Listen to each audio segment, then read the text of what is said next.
Good morning po mga ka-blissful. Good morning.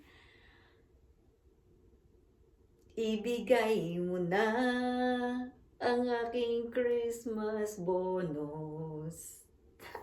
Kumusta po ang mga nanay at mga tatay, mga kuya at mga ate, lolo at lola? Alam ko po na busy na diyan sa Pilipinas mga ka-blissful. At dito po sa ibang bansa, medyo busy lang po. Hindi po busy mga ka-blissful. Tayo po ngayon ay nandito sa kung saan ako po ay nag-i-stretching. Nandito na po siya kasi dun nga po sa baba ay napakalamig. Hindi po kaya ng heater mga ka-blissful. So ginawa ko po, dito na po ako sa taas. Dito ko po sinisimulan ng aking exercise. At ang pag-uusapan po natin ay ang tungkol po sa bonus. Yung pong 13 month, is that 13-month pay? Hindi ko po kasi naranasan ng may ganun ba nung nagtatrabaho ako? Kasi nakapagtrabaho po ako noong ako ay 18 years old hanggang 19 years old. Diyan po sa Department of Education, Banawe. Hindi ko po alam, hindi ko na po matandaan kung ako po may 13-month pay noon. Pero, yun po ay isa sa aking karanasan. Okay, then, ang itatanong ko po sa inyo mga nanay. Mga nanay, tungkol po sa Christmas bonus. Yung pong Christmas bonus ang pag-usapan natin. Kasi, ano po ba ang Christmas bonus? Ano po ang inyong goal sa Christmas bonus na hawak-hawak ninyo ngayon at baka po naubos na. Pero kung ako po ay nahuli at ako po ay nahuli sa pagpapaalala mga ka-blissful, babalik po tayo dun sa pag-aaral ng financial literacy, di po ba? Alam niyo po ba yung emergency fund? Na ang alam ko po yung emergency fund noon, is yung pagtatabi or yung pag-iipon ng savings. Akala ko po noon, buwan-buwan, ang nagiging savings ko lang po ay yung pong aking natira sa lahat. Nakapamili, nakapagbayad ng lahat ng bills, and the rest is yun ang aking maiilagay sa aking emergency fund. Maniniwala po ba kayo na noong pong ako kasagsagang ako nagtatrabaho ng 3 trabaho, ang malamang lang pong natitira sa amin, sa aking sweldo, malaki na po yung $20. Nakakalungkot po. Nakakalungkot kasi hindi ko talaga alam si emergency fund. Hindi ko alam tong financial literacy. Kasi kung ganun po yung mangyayari, wala akong magiging savings, di ba? Para po kasing padating pa lang yung sweldo, iniisip mo na, ay bibili ako ng ganito. Ay bibilin ko na yung gusto ko. Ay pag may nakita kahit hindi mo gusto, bibili mo na siya. Di po ba? Ganun po ba tayo mga nanay? Mga tatay? Yun, pag pala ang ating pinanatili sa ating buhay is yung, bibilhin ko to kasi gusto ko to. Ibibili ko tong asawa ko ng ganito kasi kawawa naman siya. Wala siyang ganito. Kailangan kong bumili ng bagong relo kasi ako lang ang wala nito. Hindi pala natin kailangan ang lahat ng iyon. Diba? Sa napakasimple po ng buhay dito sa Canada, halos hindi mo po kailangan ng lahat. Ang kailangan mo lang magkaroon ka ng bahay na matitirahan, magkaroon ka ng pagkain sa iyong table. Grabe, napakasimple po ng buhay dito ng mga tao. Mayayaman, makikita nyo, paulit-ulit lang ang gamit nila. Yun nga pong naging boss ko sa Ontario, yung pong asawa niya. Tuwing Pasko, yun lang ang kanyang leather jacket. Yeah, yeah, every time po, yun lang.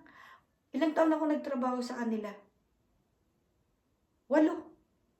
8 taon ako nagtrabaho sa kanila. Paulit-ulit lang yung kanilang damit.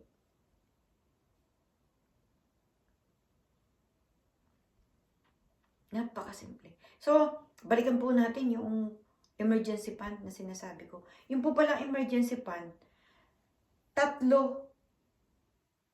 to 6 months ng inyong sweldo. Let's say kayo po yung sweldo ng 5,000 pesos a month. Times 6.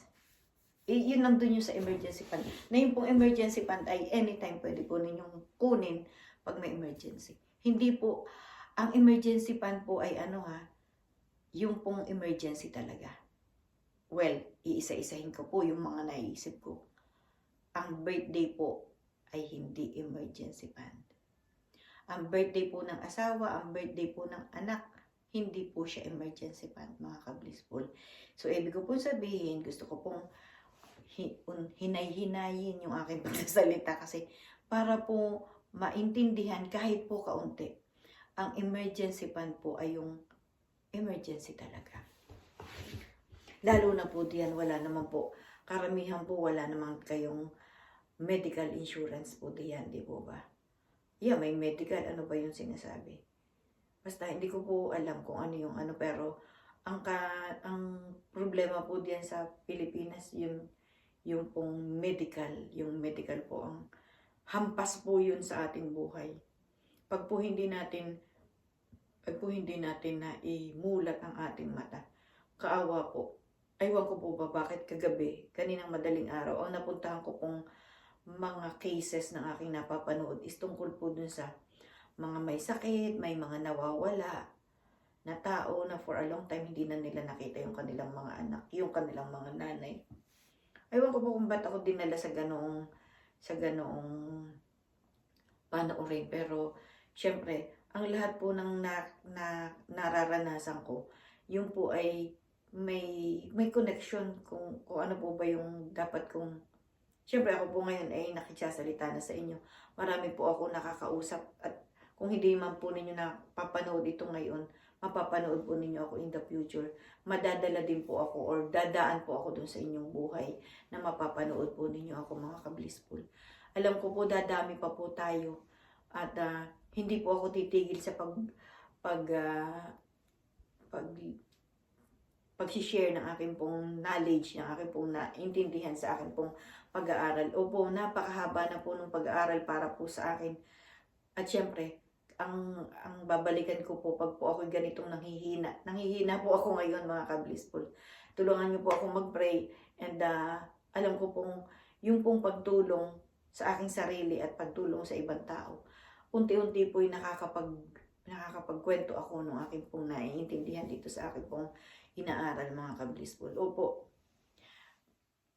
humihingi po ako ng prayers po sa inyo, mga ka-blissful. Well, balik po tayo dun sa akin pong tinatalakay na yung pong mga birthday ay hindi po siya emergency, mga ka-blissful. At ang turo nga po ay kung ano po yung pagka po kayo ay sumweldo ay ang unang-una po ninyong babayaran na yung inyong sarili. Noon po, hindi ko po alam kung ano po yung ibig sabihin noon, mga ka-blissful. Yes, dito po ay may mga insurance kami. May mga insurance in case of pong emergency. Yun po yung unang na tinatanggal sa aming mga kinikita dito. At mayroon din po kaming, pag po ako ay namatay, ay hindi na po iisipin ng aking anak kung saan po siya kukuha ng pampalibing sa akin o pampakremate sa akin or kung gugustuhin kong bumiyahe pa diyan o diyan ako ilaga. Okay? Yun po, isa po yun sa aming services and yes, nandun pa rin po ako sa learning noon, mga ka-blissful. Pero doon po sa aking mga dati kong ng vlog, nandun po yung at akin pong ikinukwento para po maging information sa iba. Especially po yung mga nandito. Marami-rami na rin po yung mga nanonood sa akin dito at sa US. And thank you. Thank you po at ako inyong sinasamahan dito po sa aking ginagawa, mga ka-blissful. Okay. So, yun nga po yung 3 to 6 months ang aray ko. Sakit. 3 to 6 months yung inyong salary na inyo po ilalagay sa emergency fund. At hindi po yun gagalawin hanggat wala pa po siyang emergency, mga ka-blissful. Karamihan po dito, yun nga yung less expense po ang tawag namin. Sinasabi po nila na pagka naman daw po kami ay namatay dito sa kami ipalilibing ng gobyerno. Wala pong ganun. Wala pong ganun dito. Para pong diyan, di po ba yung St. Peter ba yun? Parang yun yung palaging meron. I mean, parang siya yung nakikita at naririnig nating less expense na nabibiling insurance. So yun naman po ay transferable po ba yan? Transferable nga po ba yan? I believe kasi, yeah. Ang experience ko lang po yung aking kapatid na, yung kakambal ko nung mamatay siya nakakuha po siya, no? Mayroon po siya noon pala. Tapos yung pong parang 50,000 is naibigay pa po sa aming pamilya. Yung po, so insurance siya ng less expense niya. So ayun. Nasaan na napunta tayo? So, isa pa po, mayroon po akong ipapaalala sa inyo mga ka-blissful, lalo na po diyan sa Pilipinas. Yung pong pagkain ng masyadong marami ating pong bawas-bawasan ng pagkain. Lalo-lalo na po yung lechon, yung lahat ng yung may mga taba. Lalo na po itong mga nagkaka-age na mga ka-blissful. And yes, syempre, ako po ay nagpapaalala sa inyo. At dahil kayo po ay parte na ng buhay ko. Hindi po ba? So, limitahan. In moderation. Especially po yung mga nagiinom pa. Wag naman po. Kasi kung kayo po ay nagiinom ng araw-araw or nagiinom kayo special occasion pero lasing na lasing kayo. So yung sistema pa rin yung magugulat o mabibigla, di po ba? So ayun. Alam niyo po ba na take 2 na to? Take 2 na po yung pakikipag-usap ko sa inyo. Aywan ko ba bakit hindi ako nagiging take 1? It's been a week na po akong laging nagte-take 2. Take 2. Di ba? Take 2. Syempre wala naman po akong cameraman, di ba? Ako po ay nag-iisang nag-vlog. So, yeah. Parang walang katuturan yung ating pinag-usapan pero I believe na magkakaroon po kayo ng thinking, hindi po ba? Think po ninyo yung aking sinasabi mga ka-blissful kasi ang po, di ba yung 13-month pay like a bonus is isang buong sweldo. So may sweldo kayo ngayon tapos may sweldo pa ulit. Double, di po ba? Ang hinihiling ko po sa inyo na yung pong kalahati ng 13-month pay or bonus, ilagay po ninyo sa emergency fund. So kung kayo po ay wala pang emergency fund, so yun po pang simula, di ba? Pero yun yung isang buwan ninyong sweldo yun na free. So at least, naka-isang buwan na kayo. Magandang idea na po. Kasi di ba, naku, huwag po ninyong kung ano-anong pinagbibili ninyo, yung anak ninyo, ibibili ko ng damit, yung ganyan. Ang dami pa pong damit niyang bata na yan Hindi pa po ninyo napapasuot. Yes, alam ko po yun. And alam niyo po ba kagabi, may realization. Binuksan ko po ulit yung aking lagay ng damit. Hala, ang dami ko pa po palang damit na hindi pa nagagamit. Diba? At yung pong mga pambahay ko, luma-luma na. Parang kawawa-kawawa na po ako pag sinusuot ko. Yung dami-dami ko pa palang nakatabing, hindi ko pa siya nasusuot. Alam niyo po bang ginawa ko? Inilagay ko po sa black bag. Bakit po sa black bag ko inilagay? Ito po sa basurahan na bag. Kasi, think ko po na wala nang makikinabang noon. Ang pangit-pangit na. Tapos nasabi ko po yun sa ate ko long time ago na, ate, Suotin mo na yung lahat ng damit mong magaganda. Sabi niya, bakit nakatabi nga yun Ba't mo tinatabi? Sabi kong ganun. Suotin mo na kasi biruin mo pag nawala tayo dito sa mundo, pag nagbabay na tayo, pag tayo gumraduate na, haba sigurong tinatapon yun ng mga mahal natin sa buhay, pinagagalitan pa tayo. So gamitin na natin. Gamitin nyo na ng gamitin, tapos magpa-picture kayo ng magpa-picture. Di may mga souvenir kayo, di ba? Lalo na ang picture naman, wala nang bayad ngayon. Di ba? Hindi katulad nun. Yung film, papapilm mo pa, papadevelop mo, mga ganun. So, daming kwento, dami kong, pero alam niyo po, naisip ko, ano kayong lulutuin ko?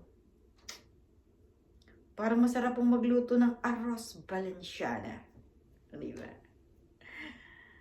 Di ako marunong nun, pero yung tita ko, ang galing niyang magluto ng ganun. Doon lang ako nakakakain ng arroz Valenciana, yung may tutong-tutong. Ano po, na-realize ninyo, masarap yung arroz Valenciana. Kasi kung magkakatay ka ng manok, isang buong manok na yun, tapos kanin na siya. Yung kanin yun ay malagkit. Di parang sinuntok. Parang sinuntok pag kumain ka, malagkit. Pero masarap. Pag-aaralan ko po yun, mga ka-blissful. At yun po ang dadalahin ko dun sa aming gathering ngayong Pasko. Yun lang po ang nag-iisang gathering na maaatinan ko. Kasi po, tinignan ko po ang weather forecast namin. Isang linggo po siyang walang yelo. Hoy, makakarating po ako sa city at ako po i-attend noong Christmas party na yun. Di ba? Nag-chat na po ako sa kanila na sabi ko, I believe na I will gonna attend. Mag-a-attend po ako. At least meron po akong souvenir or memories na nangyari ngayong Christmas dito sa lugar kung saan ako ay nasa malayo na sa city, di ba? So, totoo po, wala po akong na-attenan ng mga Christmas party to this season. Yes. And, tanungin po ninyo ako po ay masaya. Yes, masaya naman din po ba? Di po ba masaya din naman na nakikipag-gathering ka sa mga bago mong kaibigan? Di ba ba? Hala, para ko na ching. By the way, ako po ay lalabas. Ako'y lalabas at nang ako'y makasama. O, di ba? Si pagka nag-exercise ka, yung buong spirit mo is okay, di ba? Okay po ba ang lahat? Doon po sa ating pinag-usapan. Mayroon pong nangyari, mayroon po kayong naisip, di ba ba? May naisip kayo. Yeah, yung po yung gusto kong ipaalala doon po sa mga nagkaroon ng bonus. Di po ba't yung bonus, ulitin ko po ba? Di po ba't yung bonus, extra isang buwan? Ibig sabihin, free siya. Simulan po ninyo ang inyong emergency fund. Doon po sa bonus na yon, ilagay po ninyo sa emergency fund, doon po sa account na anytime ay pwede po ninyong makuha. Yan po ay panimula ng inyong buhay.